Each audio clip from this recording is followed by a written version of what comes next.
Главен фокус во 2026 година ќе ни бидат капиталните инвестиции и очекуваме тие да бидат и главен драйвер во економијата.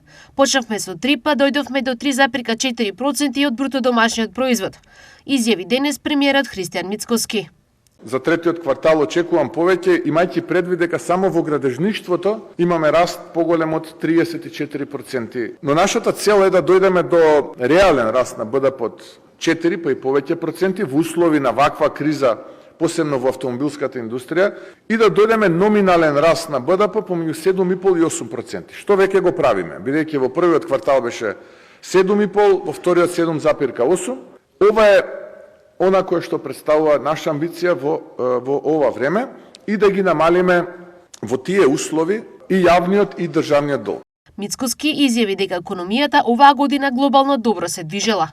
Иако ја гледаме 2025 година, и ако ја гледаме додадената вредност која што ја креираме во економијата и споредиме со задолжувањата, ќе видиме дека тоа е во однос 2:1.